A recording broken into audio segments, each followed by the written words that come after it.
E aí, meus queridos amigos, tudo bem com vocês? Mais um vídeo de cardiologia. Hoje nós estamos na nossa parte 4 da aula de síndrome coronariano agudo. Mas antes da gente começar, não se esquece de curtir esse vídeo, de compartilhar ele com seus amigos, de se inscrever no canal e deixar aqui o seu comentário. Não se esquece de clicar no sininho para ativar as notificações, para que você possa assistir os outros vídeos aí na sua caixinha de vídeos do YouTube, tá? Então vamos começar. Cardiologia, aula 14, parte 4. Paciente de 78 anos foi trazido ao pronto-socorro, pronto atendimento por dor pré-cordial de início há 2 dias, com caráter intermitente, mais forte há 3 horas. Em seu histórico constavam hipertensão arterial, diabetes mellitus tipo 2 e uso de aspirina, simvastatina e captopril.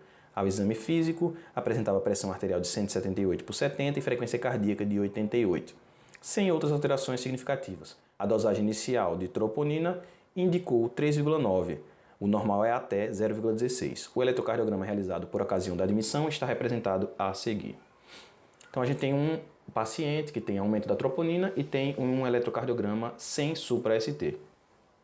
Que estratégia dentre os abaixo oferece a melhor expectativa de benefício? A primeira coisa que nós temos que fazer é classificar esse paciente. Ele pode ser uma paciente de alto risco, muito alto risco, risco intermediário e risco baixo.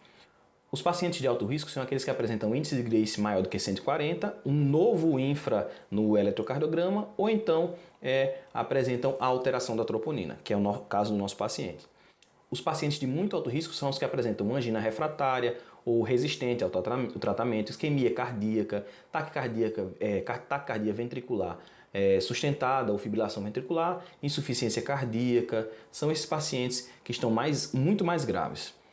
Para os pacientes que estão muito alto risco, nós fazemos a angiografia mais a revascularização nas primeiras 2 horas. E os pacientes de alto risco, nós fazemos a revascularização em até 24 horas.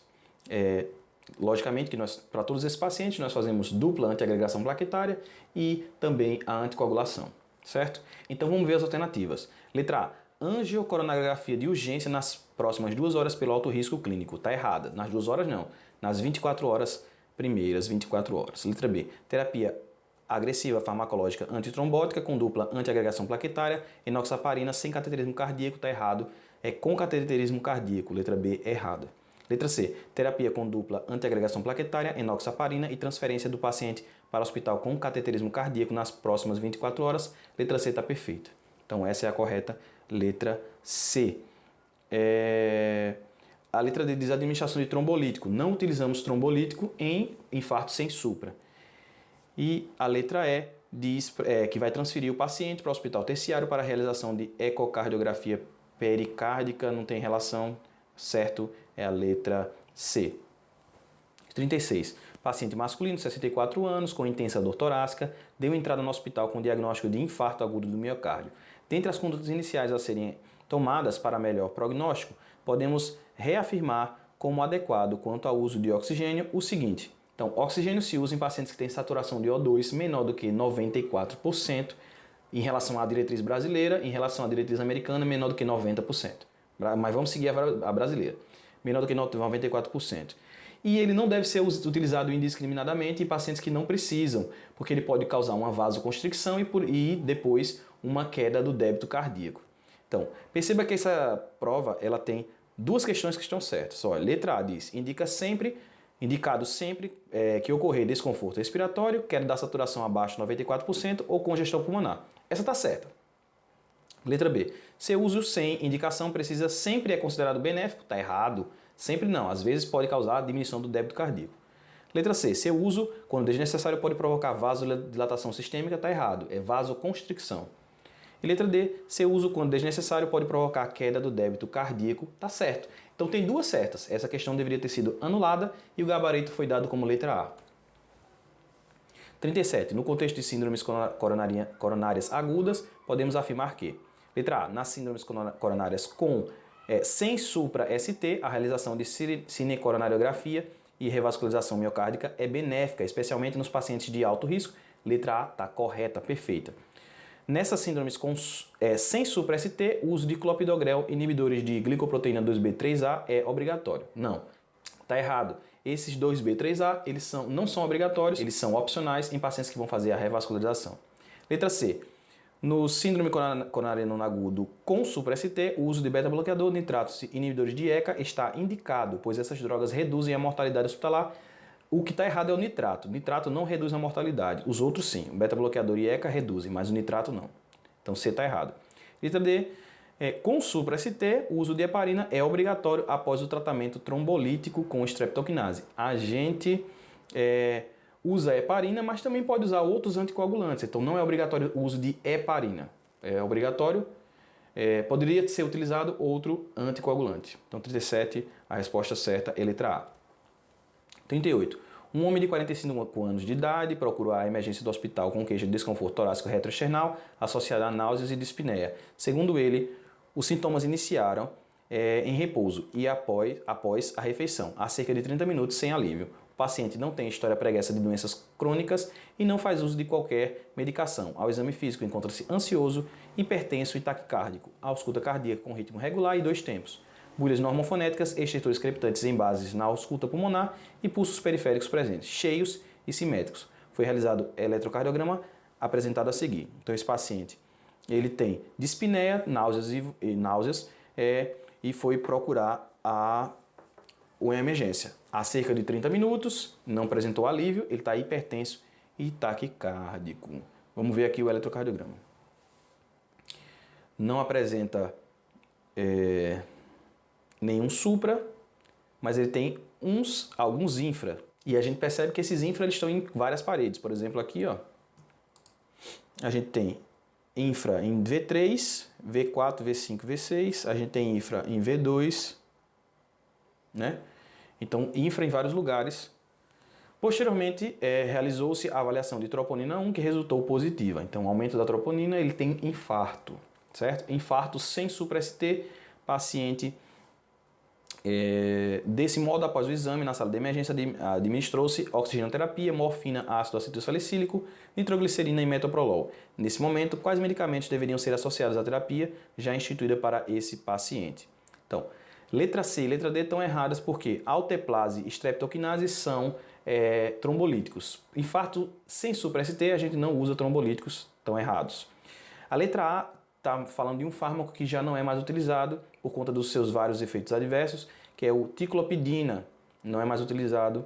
E a letra B que está correta, clopidogrel, que é utilizado dupla antiagregação nesse paciente, que ele tem alto risco, enoxaparina, que é a anticoagulação, e enalapril, porque ele melhora o prognóstico em pacientes justamente que tem um infarto extenso. Então, melhora o prognóstico, enalapril é bem utilizado, letra B.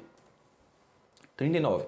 Paciente de 75 anos, tabagista, hipertenso, diabético e dislipêmico, relatou início às 6 horas de dor pré-cordial tipo queimação de forte intensidade associada a náuseas e vômitos, piora com exercício leve, sem fatores de melhora e com irradiação para membro superior esquerdo. Ao exame apresenta ritmo cardíaco regular, pressão arterial de 170 por 100, saturação de O2 de 92 em ar ambiente e com o seguinte eletrocardiograma. Veja que a gente não tem supra e a gente tem alguns infras em V3, V4, V5 e V6. Nesse caso, a primeira conduta terapêutica a ser feita ele não falou em relação à troponina, não falou que o paciente já teria o infarto. Então, não vamos fazer o cateterismo cardíaco, porque nós estão faltando dados para a gente poder falar isso. Streptokinase é um trombolítico que não é utilizado no infarto sem supra. Então já está errado a letra A e a letra B. Letra C, morfina não. E letra D, prescrever aspirina 300mg seria o que nós faríamos. Lembra que todo o infarto sem supra nós fazemos a antiagregação plaquetária. E a aspirina de 300. Letra D correta. 40. Paciente de 53 anos, diabético, com hipertensão controlada, com um tiazídico, apresenta síndrome coronariana aguda, sem alteração do segmento ST e com algum grau de disfunção do ventrículo esquerdo. Qual das seguintes drogas será a mais eficaz no tratamento desse paciente acima? Então, eu tenho um paciente com insuficiência cardíaca, com fração de ejeção diminuída. Esses pacientes se beneficiam de IECA o BRA ou beta-bloqueadores. Mas beta-bloqueadores não todos. Por exemplo, o propranolol não se beneficia esse paciente com propranolol. Seria o carvedilol, metoprolol, bisoprolol, mas o propranolol ele não mostrou melhora nesses pacientes, no prognóstico desses pacientes. Já o captopril, sim, demonstrou melhora, que é um IECA. Então a resposta certa é a letra C, captopril. 41. Em relação aos antiplaquetários, escolha a alternativa correta. Letra A. O clopidogrel é um inibidor do receptor P2Y12 que não necessita de metabolização hepática para exercer a atividade antiplaquetária. Está errado. Para poder exercer a sua atividade, ele necessita de metabolização para ser um metabolito ativo. Então, o clopidogrel precisa ser metabolizado. Letra A está errado. Letra B. A inibição do receptor P2Y12 pelo clopidogrel é reversível. Está errado. É irreversível. Letra C. O início da ação do ticagrelor é de 2 a 4 horas. Está errado. É de 30 minutos o início da ação. Está errado. Letra D. O prasugrel tem indicação mais específica em pacientes com infarto agudo do miocárdio com histórico de doença vascular cerebral. Também está errado. Esses pacientes, o prasugrel ele tem uma chance maior de hemorragias nesses pacientes. Então ele está contraindicado. E letra E. Em paciente em uso regular de aspirina e clopidogrel, que apresentou infarto agudo do miocárdio associado à trombose do estente coronariano, o prasugrel ou o ticagrelor seriam alternativas terapêuticas adequadas. Aí sim, nesse caso, eles mostraram ser mais benéficos do que o próprio clopidogrel e a aspirina. Então, correto, letra E. 42. Em relação ao controle das circulações especiais listadas abaixo, correlacione-as com as afirmativas que seguem. Então, vamos ver qual é a correlação. O 1, circulação coronariana, e o 2, circulação cerebral, 3, circulação muscular e esquelética e 4, circulação pulmonar. O primeiro, sistema simpático a controla, promovendo vasoconstricção durante o repouso, mas durante o exercício predomina o controle metabólico local. Esse é a circulação muscular esquelética. Então, 3, primeiro 3. O segundo é, sua regulação é feita pelo controle metabólico local através de hipóxia ou adenosina, que desencadeiam a vasodilatação. Essa daí está falando da circulação coronariana, é assim que ela é regulada. O terceiro, sua regulação é feita pelo controle metabólico local através de hipóxia, que desencadeia a vasoconstricção. Essa aí é a circulação pulmonar. E por último, sua regulação é feita pelo controle metabólico local através de concentrações de CO2 e prótons que desencadeiam a vasodilatação. Esse daí é a circulação cerebral. Então é 3, 1, 4, 2. 3, 1, 4, 2, letra A.